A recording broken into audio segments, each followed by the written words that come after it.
Dun da dun. Dun da dun da dun.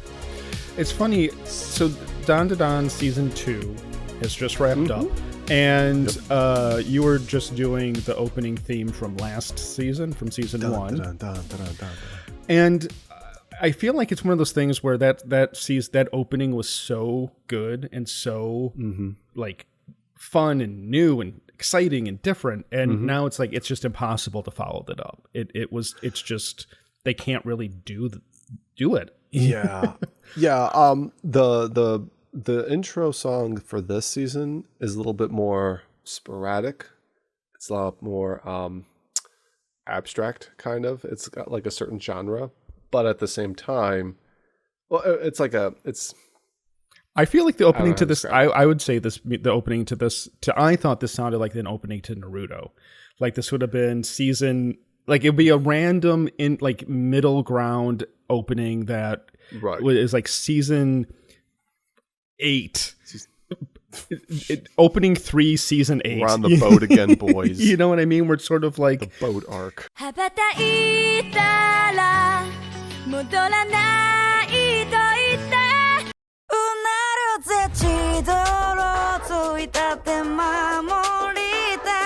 It's just sort of like a forgettable one. It's not one of the ones that really stands out. The song is fine. The animation is fine. It's all, there's nothing wrong with it, but it's just like after the season 1 thing, it's just not fair. Right. Yeah, definitely. But then you listen to the end credits song, and that's a banger. I like that song. I do. Yeah, because I've seen so many people trying to do like the dances to it, you know, cosplaying as the characters and stuff. So.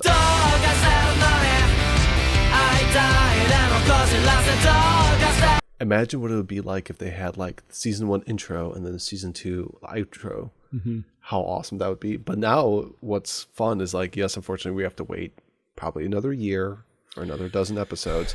Yeah. What kind of music's going to be for season 3? And that's going to be something fun to speculate and look forward to. So season 3 was announced that it's in production. They did not give. I haven't been this hyped about an anime series since. It's something special. Yeah. They didn't give her a date, but they did say it is officially in production. So, so that's excellent to hear. I hope it does not take 5 years and then we get 8 episodes or something ridiculous like that. Speaking of, didn't you say Dorohedoro is coming back? It is coming back. I think that's going to be 10 years. That was one of the very early episodes we did during the audio only era. Oh my God. So that's probably 10 years at this point. Hey Google, what year did the Dorohedoro anime come out? 2020? That can't be right. Well, we were still doing... actually, that could be true because we were still doing audio podcasts at that point. I mean, I know. Because we would do like a special one-off live recording. It is 2020. Oh, wow. It feels a lot longer. Well, it was like... Look at that. Right around COVID. So... Yeah, everything gets time warped during COVID. Not in the fun... You know, now I wouldn't find Rocky Horror type of way of time warp. Not in the fun kind of way. Okay, that was the year 2020, and we're looking forward to a brand new, awesome anime series. So it started in January and then finished in March of 2020. Man, I do not remember finishing that during COVID at all. Well, it was like right at the start of COVID. That was probably why. And then our minds just went... But I mean, like it finished in so March 20th, as I recall, is when everything kind of shut down. So these last 2 episodes, I mean, I remember in broad strokes things happening in this anime. I don't remember how it ended. I don't know what the cliffhanger was. Anyhow. Oh, Durarara. I watched like 1 or 2 episodes and then just something came up. Nothing like watching a 15-year-old anime. There you go, 15-year-old anime. Do you remember Dot Hack? I do remember. Boy, was that a big thing. It was a big thing that confused me. I didn't understand. It was like the anime was kind of shitty, but the games were good or something, and I didn't understand. The whole world surrounding it, the meta. It was like, wasn't the first game, I think, it was like a fake MMO, as in... Yes. It acted like it was an MMO, but it was all just a single-player experience, I think. Yeah, I feel like they were trying to kind of make an anime, like an anime based off of like the popularity of MMOs at the time, like EverQuest, World of Warcraft, Guild Wars. I mean, I liked the premise, but it was just kind of silly and stupid. I don't know. Slap bang, we need something to be put out on TV. If you're somebody who watched or knew a lot about .hack, leave a comment about if there's a good season, a good series, because I know they were all different series. It wasn't like season 1, season 2, season 3. It was like .hack / like bang. I don't know. It always like .hack / something. Yeah, it was like command codes. Right. So, anyways, back to DanDaDan. DanDaDan, the anime of the summer, if not the year. I don't know what could possibly come close to this for the year. Leave a comment if you think there's something better. Yeah, because we don't really watch much anime anymore. It is the only anime I watched. I guess it's the most interesting thing since the first like 3 seasons of Attack on Titan would be my feeling. Or Chainsaw Man was pretty good. Chainsaw Man was a big thing too. I think they kind of was Chainsaw Man. We watched Chainsaw Man after DanDaDan. Prior to it. I'm wondering. Okay. Because DanDaDan season 1 was like 6 months ago. Remember? Okay, so it's been a much shorter time. Yeah, it was a shorter time span. Let me confirm because I seem to be wrong about my dates, but I swear we talked about COVID, so that's everything. It's black hole of stuff. Season 1 started October of 2024. Okay, well, that was a pretty good turnaround then. Yeah, because I remember people were like, "Holy shit, it's going to be back in 6 months. It's not. We don't have to wait a year to get." Yeah. So, and not, like all the like speculation is that the next season is going to take like they probably, and that's why I think this kind of feels like it was actually season 1 part 2. I feel like they were already well into production of these episodes when the original season finished. Almost as if they took one season and cut it into half, which they've done stuff like that, especially American shows. Mm-hmm. But yeah, so DanDaDan season 2 picks up pretty much right where, I mean, it does pick up right where season 1. Right at the end, yep, at the onsen resort. The onsen resort, and it was Gigi's house. Gigi's house, where they discovered the whole the wall with all the sealing paper inside of it, which then leads into the main, well, I would say one of the main cruxes of the season, which is Evil Eye, which is this guy, this thing right here is Evil Eye. Yep. Evil Eye ends up possessing Gigi, using him as a vessel, and thankfully, and this is true of I feel like the entire season, it doesn't turn into Gigi is now going to be the bad guy for the entire season. It's more how do we control Evil Eye within Gigi and allow him to sort of be able to use Evil Eye for good. Yeah, like in the I mean, I guess this is spoilers for the whole season. Obviously, like the season's over. Obviously, we like it. Go watch it. But yeah, it's like the main crux of that conflict kind of gets resolved in the first 6 episodes, and then it turns into how do you tame Evil Eye, which I loved how they handled that and how they treated it like. He's insanely powerful and evil and angry and wants revenge. He's also a toddler or like an 8-year-old. You know what I mean? Right. And throwing a tantrum. Right. And he thinks he's still trapped as an 8-year-old and thinks like an 8-year-old. And so they start treating him like an 8-year-old, and he's like frustrated and mad, but also kind of like obedient. And he's just like, that was fun. I want to do that again. They're like, no. We get once a week. You get to do that. Yeah.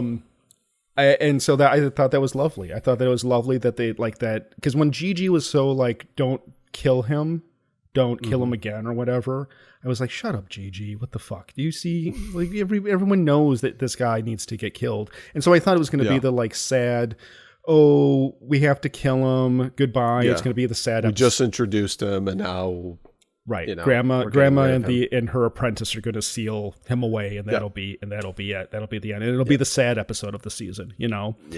But no, they went in a much better, cooler, more creative direction with it, and I love being surprised like that, where instead of doing something mean spirited, they went entirely the other direction and made it much more sympathetic and sensitive and interesting. So yeah. I also like the way that they had the what was it, like the exorcism event? Oh, that was awesome. Where they had like that band come that was sort of like an homage to like the Visual Kai.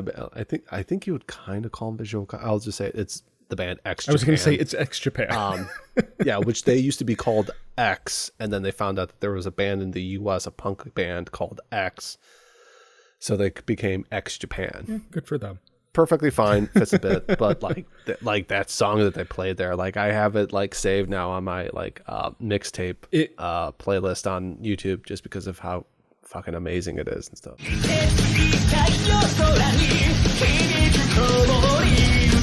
This show, and like season 2 just really hammered it home, is just so fun. It is just fun. It is nonstop action from beginning to end. It's just so glorious and creative, and like the world that they've built. I don't remember the manga author's name, the mangaka, but the world that he built just is open to any ghost or UFO or alien like thing you can imagine. So there can be kaiju. And there can be possessed children and spirits and Shinto Buddhism stuff going on. And it all seamlessly merges together in this show. Yeah, it's very well blended. Yeah. The artist is, or the author is Yokinobu Tatsu. I should have known that. Because I should have known that too. Since we're fans of the anime, which is based on his manga. I mean, what's going to end up happening is, and this is what usually happens when I get to the end of a show like this, I'll read the next like 12 chapters, and then I'll be like, okay, I need to stop. I'll wait for the anime now, because as much as I enjoy, I like manga just fine, but animation is still where my heart is, and so right, yeah. And I've kind of perused and thought about trying to get into a manga or get a copy of a manga of an anime I really like. But then when I look at the price point or the availability, that's kind of where, because I'm like, oh man, I'd love to get like the full manga of like Akira. And I'm like, that's exactly what if I was going to commit to a manga, it's a car payment. Yeah, I would want to buy the Akira collection and actually I commit to reading that whole thing. Yeah, and I get kind of jealous of like watching like a bunch of these shows like that you and I probably watch similar things like Tokyo Lens or Tokyo Explorer or what's the other guy? The guy, he does like a day in the life of stuff. Paolo from Tokyo. Yeah. And he'll go and interview people, and you'll see just like this bookshelf of just like stacked with manga. And I'm like, I wish I would be like me, but instead I have like Batman and Fantastic Four and Mega Tokyo in mine. The other thing is you have children. I do. So there's a lot of Dr. Seuss, and I mean a lot of those books that they have in their bookshelves, which I've told you, those were my books too. So a lot of those eyewitness books, fantastic. So if you wanted to buy the Akira set, this is kind of funny and weird. Should I take a loan out? No, it's not that bad. Not that bad. It's not that bad. But what's weird to me is that, so this 35th anniversary box set is $145. Mm-hmm. This set of 6, those are the ones that usually see at like the bookstore. $149. I'm wondering if it's the publication particular like edition, because that's from 2011. That one's 6 years later. I think they probably changed up maybe the formatting and some of the sure, but look at this. Each one is $20 individually. 1 and 2, or maybe there's only a couple of issues of this individually available. 1 of 7. So this is missing book 7. Okay, I'd have to look into. Unless the 7th book is possibly some sort of compendium of some sort. Art of Wall. But this is what I'm getting at. Still, yeah. But they're $20 a piece, so that's $120 if you buy them individually. What's going on here? The 35th anniversary makes sense because I don't know what that is. But these individual ones for $150 when you can buy them individually for $20, and they're all in stock. Well, maybe. Well, that's honestly that's like the one manga series that like I always see everywhere I go to, because obviously it's Akira and stuff. But some other ones I'm just like, maybe you can get all 300 issues of Naruto, however big it is and stuff. I'm like, okay. I would never do that. No. The funny thing, or what I was gonna say is maybe I'll start buying those, and as I finish them, I'll send them to you to read.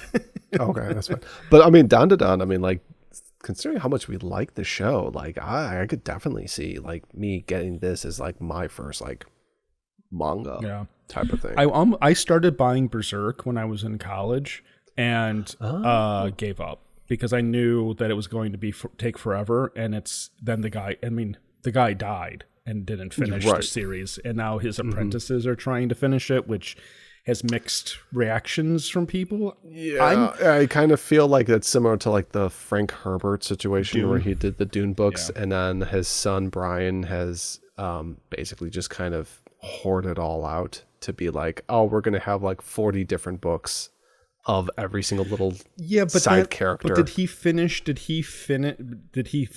story for his father, or did he just continue it? Because I think what he's done is that he basically has done these prequel books. Okay. For each of the houses and a lot of the characters and like groups and stuff. What I'm getting at though is that for Berserk, I don't really have a problem with his proteges or his assistants finishing the story, assuming they know what they're supposed to do. They know what they're supposed to do. That he actually told them what his plans were. There was a document that had like story beats up through the ending. If they're just making shit up that they think he would have done, then it's like fuck off. Then the manga's just finished. I do love when Miura died.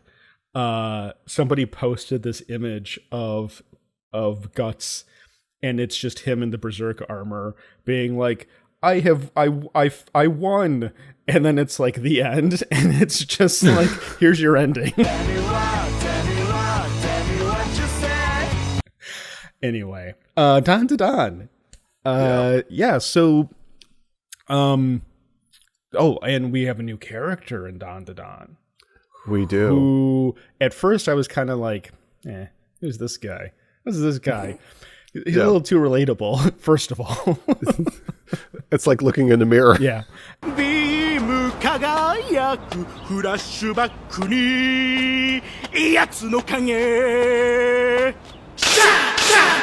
And then he got his moment to shine in the season finale. He did. That was a great.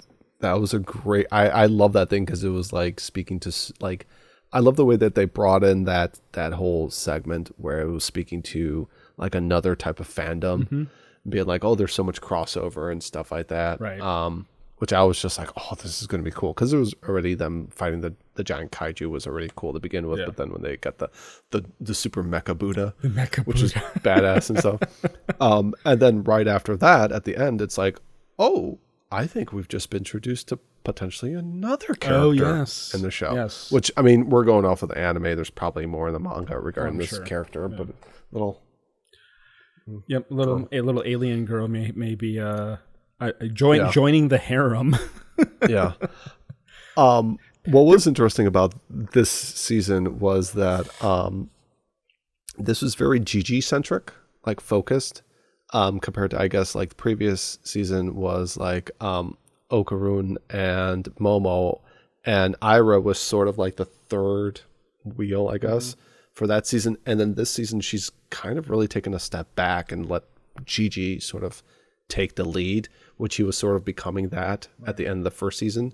So I'm wondering now with the newest introduction of like Kinta, being, reflective of ourselves, if he's going to probably take over the first couple of episodes in the next season and then kind of pass it on to like yet another new character. I'm wondering if they follow that type of beat, which I'd be fine by. It's worked so far. Right. I'm sure that there's new characters yet to be introduced. However, I would worry about too much bloat. Like with this alien girl, I'm kind of like, okay, we've got 3 women now for Okarun. Cap it off at this point. For Okarun to have fawning over him, and I don't know that I'm. However, all of the women in DanDaDan are waifu material. Yes, they are. Even Momo's friends, the like Harajuku girls. Oh God, yes. I'm just like, hi, ladies. Dude, that when she goes when they like have to take Okarun to like the maid cafe because they found out she's working there, I was just like, oh, it's very cute. But I also just love their character. Like the character designs of these girls are just amazing. 決めたバイトするわどうした急に家をリフォームしますやばスマホはいるかそんなもんうちは今ダウンを求めてるんだよモモンチってそんな寒かったっけそりゃもう激寒だわリリナがバイトのヘルプ探してるとか言ってなかった The episode with the classical composers my favorite one. Really? That was my favorite one. Yes, that is amazing. That is shocking because loved it. It was just so cool. And like you have the giant like opera singers going like, bah! And then they like gotta fight like all the creatures, and they gotta like fight them. And they were like the big head mode, and it was like, play harder, play louder. I love that you loved that episode because I was bored to death by it. Well, it's classical music. So no, I love classical music. I have a classical playlist. That wasn't the issue. The issue. What if they had to fight an entire army of Amy Manns? I was just like, let's wrap this up. I get it. They're learning tempo. This could be done in 6 minutes instead of 22. And so that I was just kind of like, I don't want to. It just didn't connect to me the way that the other stuff did. Okay. But that's why I liked it because of how crazy and quirky it was. Like whoever would have expected these bunch of teenagers from Japan to be fighting these like classical composers. Mm-hmm. Oh, these kids also happen to have like demon powers and stuff like that. Or in Momo's case, like what is it, like chakra alien, the big blue hands and stuff. Whatever. No, she's got like something. Yeah, that's her spiritual power from like her grandmother was always teaching her how to, because she's strong spiritually and blah blah blah blah blah. Gotcha. Okay. Momo is still best girl though, just to be clear. Yes, she is. Let's just put it this way: I don't have any anime action figures on my desk here or at my desk at work. But a 17-year-old anime girl in her school uniform may be appearing yet, and I can always send you a link to that item there on Hobby Link. Just to really creep everyone out at work.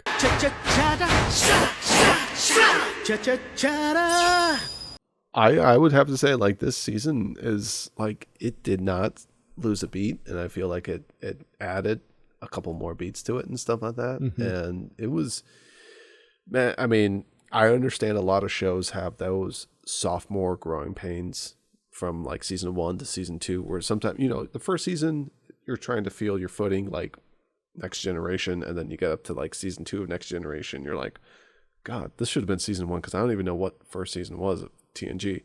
This is sort of like we're just continuing it, like you said, could have been, just a full season cut in half, but if it wasn't, I mean, they really did not miss a beat at all whatsoever with it. So now it's kind of like, okay, we don't have any growing pains, so season 3. I mean, I'm very excited for it. I don't know, probably it'll come out sometime in like April or May, I'm assuming. I hope so. I love it as a summer anime. Like it was this. It's like we're at the end of summer, and this was a great thing to watch all summer long.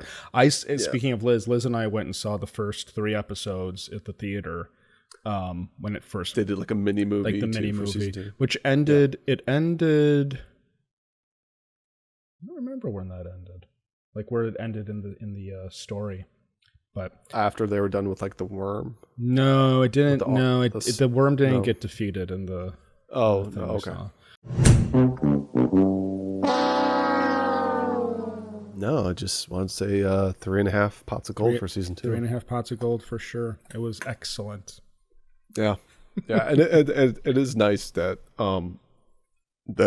excuse me, we've been excited about a modern. Usually we've given in the past like a little bit of crap towards like, you know, current year modern day anime compared to the stuff we used to watch, you know, back in the day, like Fine Wine. But this has shown that it's, you know, we have a new generation of anime directors, manga artists, you know, just creative people working within the industry, and it's showing, it's paying off, and I'm hoping to see a lot more really cool, impressive product coming out of, you know, the anime industry in Japan, and I'm very hyped about it. Yeah, and I feel like this has kind of been like this new juggernaut where I know a lot of people have been very big on, like, you know, One Piece for a while, and I kind of feel like this and One Piece have kind of been trading blows in a lot of people's, like, you know, top 10 list for a while and stuff like that. So it's definitely becoming quite the powerhouse. We've been pretty good about kind of seeking out the good stuff. Like we watched Tengo Heavenly Delusion. We were watching Heavenly Delusion, Tengoku Daimakyo, something like that.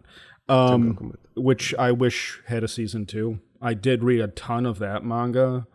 But I guess it's kind of, I was reading about it on Reddit, and people were like, that chapters are very infrequent now, which I hate when that happens, when these authors are just sort of like unmotivated, tired, don't know what to do. George R.R. Martin.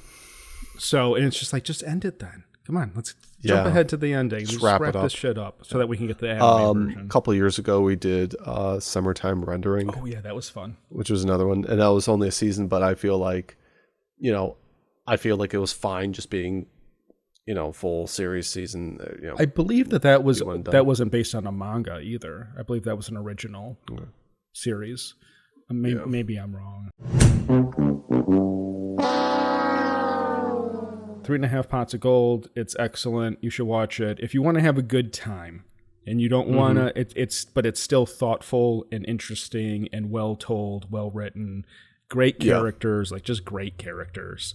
Then DanDaDan is one of the best you can pick right now. Gundam G-Quux. That one was a miss. You know what? When you start reading the list of everybody that's involved in that, you're just like, what happened here? Yeah. At the same time, you're just like, yeah, it could have been able to fail. Yeah, because it was like too many cooks, too many chefs in that restaurant. It's just weird. I mean, people liked it though, is the thing. See, and that's a weird thing. It's like it's everybody that we like doing an anime series that, I mean, I'm definitely more into that whole Gundam universe than you are and stuff, right. But although you did like the original one, and then it's a modern current year anime, and it just fell flat for us. But then you have DanDaDan, and it's just like, yeah. So it's you kind of have to watch the stuff and find out for yourself in the end. I mean, like, it's the thing is, and I hope that I don't foresee this being a problem with DanDaDan, but like for Attack on Titan, let's say, I ended up hating, like I completely lost interest in that anime. Like it spiraled into just slop. And I know a lot of people still love it. I know less people love the ending. I think that was what soured it a lot. It's the Game of Thrones of anime. Maybe, yeah. So, I'm trying to think of any more modern anime. I was trying to find my MAL list. I was watching I was watching Demon Slayer. Yeah. And I got through the end of the train movie. Oh. And I unfortunately kind of fell off the wagon for that. I mean, but like just stop kind of watching. If something came up, I just couldn't bring myself to watch any more stuff. I might eventually, but a lot of these things I feel like now they're in if I don't finish. They're in the heading towards the ending of that show, so you'll be. I think they're only doing movies from here on out, and okay. I know Channing Tatum's doing a voice for like. We don't care about the dubs. We don't care about dubs. I know, but it's kind of like when you're. The only thing is that the part of the reason Channing Tatum's doing a voice is because he's a gigantic nerd and loves demons. Like I think he likes it because his daughter does, but because there's an interview with him on the red carpet and his daughter is there and he's like, we've been waiting for this movie forever. I thought the video I thought they were just went to the premiere or something. I didn't realize he was actually a voice in it, so that's pretty cool. We've been watching this for so long. I can't bring myself to hate Channing Tatum. I think he's just like a kind of an oddly goofy Chad, you know? Yeah, he played the best. I mean, not that there's been many examples, but he was the best live action Gambit. Yeah, there we go. I mean, other than like the See, that's Fox my point. Cartoon from the 90s. He probably went to whoever did the dub and was like, just please put me. My daughter will get a really big kick out of this. I love Demon Slayer. I'll do a Cajun accent, please. But you know what I mean? Like he's like, he campaigned to play Gambit. He wanted to be the Gambit movie guy, and then they put him in it as a. He was like Prince Harry begging Bob Iger to let his wife do something. A little less pathetic, actually, than that.